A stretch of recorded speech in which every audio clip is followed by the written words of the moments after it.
ამერიკის ვიზის აღებისთვის საქართველოს მოქალაქეს მოუწევს დეპოზიტის დადება 5-დან 20,000 ამერიკულ დოლარამდე.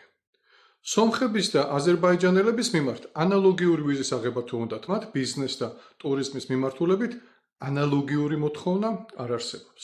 სულ რამოდენიმე დღით ადრე კი ამერიკის შეერთებული შტატების საელჩომ საქართველოში გააკეთა განცხადება, სადაც დააგმო ქართული ოცნების მიერ ეგრეთ წოდებული სიძულვილის წინააღმდეგ ბრძოლის და ხალხი რასაც ეძახის სქროლვის სააგენტოს არსებობა და განაცხადა, რომ ეს არის ცენზურა განსხვავებული აზრის და შეხედულებების დევნა. ეს არის სულ ქოცების ამერიკული პოლიტიკა. ყოველთვის ვამბობდი, რომ ქოცები ვერასდროს შეძლებდნენ ამერიკელებთან ურთიერთობის, როგორც თვითონ ეძახიან, დაალაგებას. შესაძლოა ქონოდათ რაღაც ტაქტიკური წარმატებები, მაგრამ არა სტრატეგიული და აი ეს სიტყვა სტრატეგიული რამდენიმე წლის წინ ჩვენ ვიყავით ამერიკელების სტრატეგიული პარტნიორი. დღეს კი ვართ გათანაბრებულები იმ ქვეყნებთან, რომლებისგანაც ამერიკელები პირდაპირ გრძნობენ ტერორიზმის საფრთხეს.